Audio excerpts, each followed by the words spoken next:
Who's up? Who's down? Let's proceed. Number one up, who's been the number one star of camp for you, Greg Bedard? Big Mike Owenu. I know you're going to be excited about this. No, it has to be a guard. It has to be. I don't think he reported in the greatest of shape, but I will tell you, on the field, especially in the one-on-ones, he has been awesome. Just dominating. He got off to a 7-0 start. Almost all of them, it looked like he was going against children. Just like completely stuffing them right at the line until Keon White got him on a quick little inside move the other day, his last rep. So he is 7-1 to this point, but Big Mike has been the best player in camp so far. That's how excited Greg is on this. Yeah. So, like, one-on-ones are back. That's good. I like hearing a positive about the offensive line because it's probably the biggest concern going in, well, outside of the rookie quarterback going into camp. They've looked a lot. The whole group has looked a lot better since the pads have gone on. The whole group of offensive linemen. Yep. Do you feel Owenu's wasted at right guard? Hard to say that if he plays like an all-pro at right guard. I'm fine with it. I mean, isn't right guard like the least important position on the line? I mean, the left side's more important than the right. Tackle's more important than guard. I mean, I don't know. I know you're just trying to facilitate discussion, but thank you. Look, if he could be a great guard or a good tackle. Which one would you rather have? You get into philosophy. If he plays like this all year, I'm fine with it. Number one star, Mike Owenu. Number two, City So. Left guard. He has shown vast improvement. Now, I don't know if this is Scott Peters and Robert Kugler, the new offensive line coaches, but he has also been incredibly impressive so far in the one-on-ones, and he's looked like a different player. He does. Last year you worried about him being a little undersized, kind of struggled in pass pro, and he looks completely different this year. I'm nervous to Should even I go ask with the another? third star. Javon Baker. Now, he's been a little bit inconsistent, and that's the book on him, but you see the upside there. Polk is more consistent, and I love Jalen Polk, and I think he's going to be really good, and I think both of these guys are going to be pushing for sort of I guess you would call it the number one spot on the receiving core. Really? Yeah, I think they're gonna push by the end, and Baker certainly has the upside, and he flashes a lot. Okay, 3 down. Juju Smith-Schuster. I think this is the end of the road for him. He can't get any separation. I've heard that there's still issues with his knees. I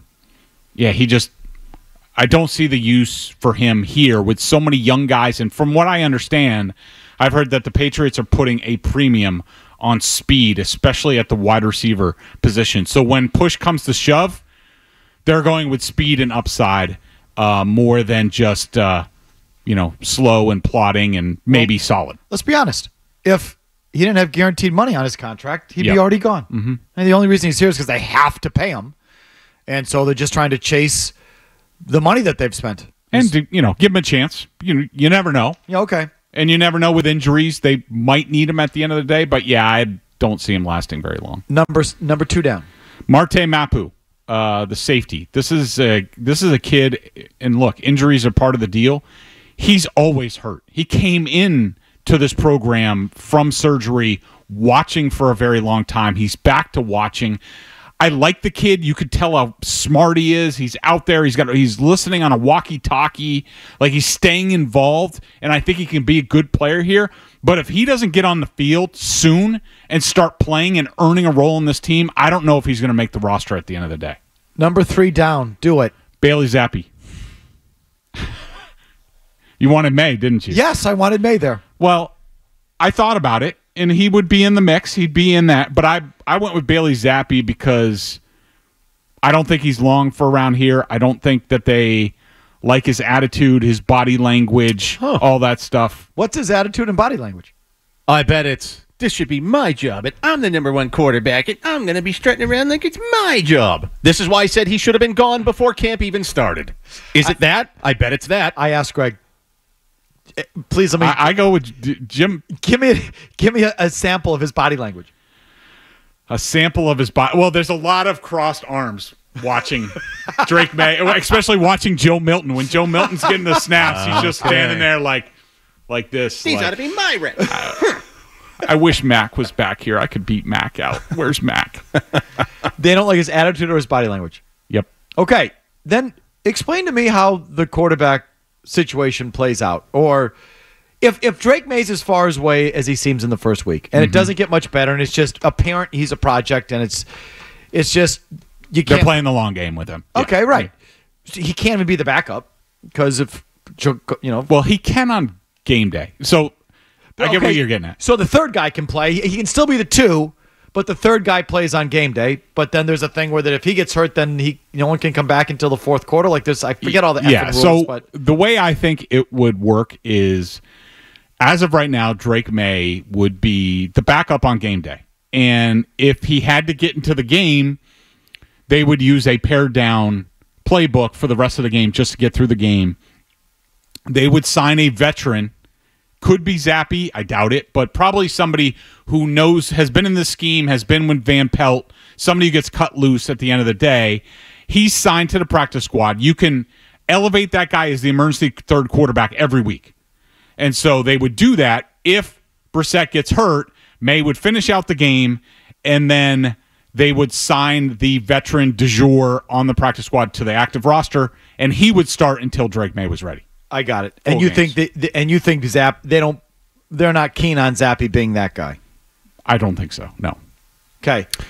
Go ahead. I had a quick question to go back to your ups, because when it was your first up, you said Keon White beat him once. Yep. I've seen others that have been down there saying Keon White might be the best player so far in camp. Is that overrated? But if he is popping, does that make Matthew Judon more expendable in terms of a trade? Yes, I do, to answer the latter. I think, when you think about Judon and what you do with him, you have to say, okay, well, what are we left with? And, I think that Keon White is ready for a full-time role. You also have to remember, and it goes into this Judon negotiation from the Patriots standpoint, remember, they were cutting his snaps last year, especially to start the year. He was more of a part-time player, save him for the end of the game. How much is that worth to you? And I think, so you have Keon White. If you go without Judon, you have Keon White and maybe this kid, number 93. I forgot how to pronounce his name. Ximenes. He's got a chance. He's been around. He's a good, solid player. He's looked good. On the other side, you have Anthony Jennings and Josh Uche, and you make it work that way. As far as Keon White, I think he's had a good camp.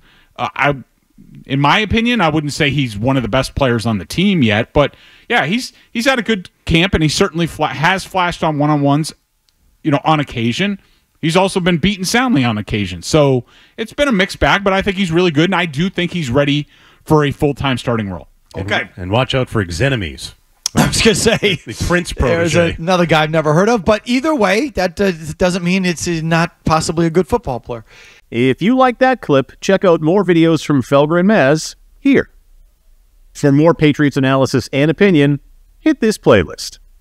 And for all the latest from the Sports Hub, download the app at 985thesportshub.com.